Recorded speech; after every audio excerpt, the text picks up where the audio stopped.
नमस्कार, इशारों इशारों में आपका स्वागत है। मैं हूं संकेत उपाध्याय।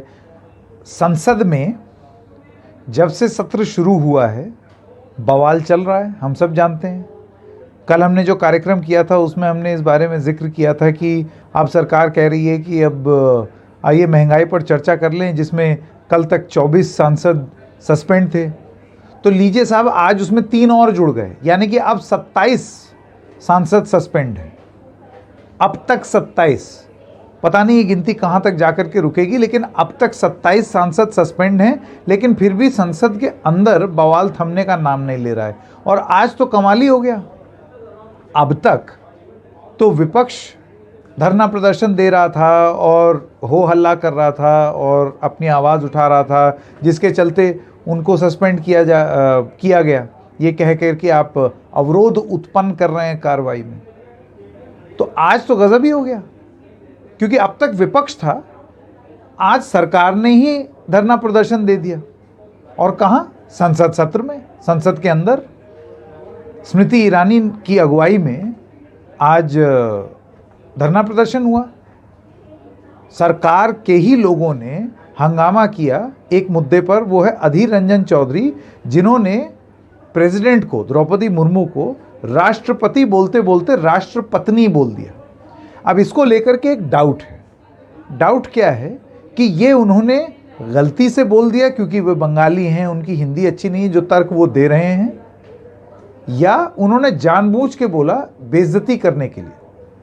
अब ये जो बीजेपी का मानना है, उनका ये मानना है कि बेइज्जती करने के लिए बोला है, क्योंकि आप द्रौपदी मुर्मू की कभी इज्जत ही नहीं करते। बीजेपी इस तर्क में 2-3 उदाहरण और देती है। उनका ये कहना है, विपक्ष के ही कांग्रेस के एक नेता थे अजय कुमार, जब कैंपेनिंग चल रही थी द्रौपदी मुर्मू की, तो उन्होंने बोला कि वो ईवल आइडियोलॉजी, एक दुष्विचारधारा को वो प्रचारित कर रही हैं या उसका प्रतिनिधित्व कर रही हैं। उसके बाद तेजस्वी यादव का उदाहरण दिया जाता है। तेजस्वी यादव का ये कहना कि वो रबर स्टैंप राष्ट्रपति बन जाएंगी। और उसी श्रृंखला में अब इस तरीके का एक मामला आना, जिसमें कांग्रेस के जो विपक्ष के नेता हैं, यानी कि leader of the house Adhir Ranjan Chaudhary, उनके ऊपर ये आरोप कि आप राष्ट्रपति को राष्ट्रपत्नी बोल रहे हैं। बीजेपी का ये कहना है, आप इतने वरिष्ठ हैं, आपको नहीं मालूम कि राष्ट्रपति बोला जाता है। तो बीजेपी का ये कहना है कि उस इंटरव्यू में बार बार पहले राष्ट्रपति सही बोलना और उसके बाद बदल करके उसको राष्ट्रपत्नी कर देना, ये जानबूझ के और बदमाशी के भाव से ये चीज़ बोली गई है और ये राष्ट्रपति को बेइज्जत करने के लिए किया गया, इसीलिए हंगामा हो रहा था। और इस मुद्दे पर कांग्रेस का ये कहना है और अधीर रंजन चौधरी का ये कहना है कि भाई वो पहले सही बोल रहे थे जब अपने इंटरव्यू में। मैं आपको बता दूं कि पूरा प्रकरण क्या है। तो कल एक इंटरव्यू हो रहा था जिसमें अधीर रंजन चौधरी से एक टीवी रिपोर्टर ने कुछ सवाल पूछे और उस सवाल का जवाब देते हुए वो अपना जिस तरीके से बोलते हैं अंदाज में, उन्होंने बोला वो ना राष्ट्रपति जी, राष्ट्रपति, 2 बार राष्ट्रपति बोला और उसके बाद रुक के कहते हैं नहीं, राष्ट्रपत्नी। अब इसी को लेकर के बवाल हो रहा है। अधीर रंजन चौधरी का ये कहना है कि भाई ये अपनी समझ में तो मैंने दोष सुधारा, क्योंकि मुझे लगा अगर वो फीमेल हैं और अगर मेल होते हैं तो राष्ट्रपति होते हैं, तो फीमेल हैं वो राष्ट्रपत्नी होंगी। तो मेरी हिंदी कमज़ोर है और मैं चाहूँगा तो मैं राष्ट्रपति जी से अपॉइंटमेंट लेकर के उनसे भी माफ़ी मांग लूँगा, उनको सॉरी बोल दूँगा। लेकिन मैं, और ये शब्द अधीर रंजन चौधरी के हैं, पाखंडी भाजपा को मैं उनसे सॉरी नहीं बोलूँगा। तो ये तो एक कहानी चल रही है, अधीर रंजन चौधरी की कहानी जो हमने आपको बता दी। ये कहानी चल ही रही थी और इसको लेकर के सरकार आंदोलन कर ही रही थी संसद के अंदर। एक दूसरी कहानी शुरू हो गई और वो थी सोनिया गांधी और स्मृति ईरानी की लड़ाई। हुआ ये कि संसद के अंदर रमा देवी जो हैं, जो भारतीय जनता पार्टी की सांसद हैं, वो भी भाजपा के सांसदों के साथ मिल करके प्रदर्शन कर रहे थे अधीर रंजन चौधरी के खिलाफ। सोनिया गांधी रमा देवी जी के पास गई और उन्होंने वहाँ जाकर के उनसे पूछा कि आप मेरा नाम क्यों ले रही हैं। बीजेपी की तरफ से ये बोला जा रहा है कि वो नाम इसलिए लिया जा रहा था क्योंकि सोनिया गांधी ने ही अधीर रंजन चौधरी को नेता बनाया, तो इस वजह से आपका नाम लिया जा रहा था। अब ये बात चल रही थी रमा देवी और सोनिया गांधी के बीच में कि इतने में ऐसा बताया जाता है, अलग अलग लोगों के अलग अलग वर्जन हैं, इस वजह से हमको सही चीज़ नहीं मालूम। क्योंकि इसकी रिकॉर्डिंग तो हुई नहीं। ऐसा बताया जाता है कि स्मृति ईरानी आई सोनिया गांधी के पास और वहाँ आकर के पूछती हैं, मे आई हेल्प यू मैम। और इस पर तथाकथित रूप से सोनिया गांधी भड़क गई और उन्होंने बोला, you don't talk to me, आप तो मुझसे बात ही मत कीजिए। ये पूरा मामला था जो कि हुआ संसद के अंदर। इसको लेकर के फिर एक और राउंड बवाल।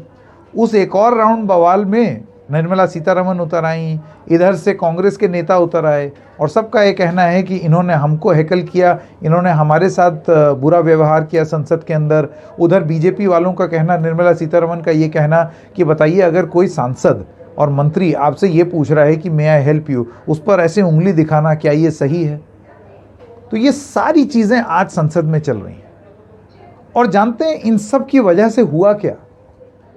जिस संसद सत्र को चलाने के लिए बहुत गंभीर दिखने वाली सरकार सांसदों को निलंबित कर रही थी कि हम संसद का काम नहीं कर पा रहे हैं, संसद चल नहीं पा रही है, और इस वजह से हम विपक्ष के सांसदों को निलंबित कर रहे हैं ताकि संसद का कार्य चल सके।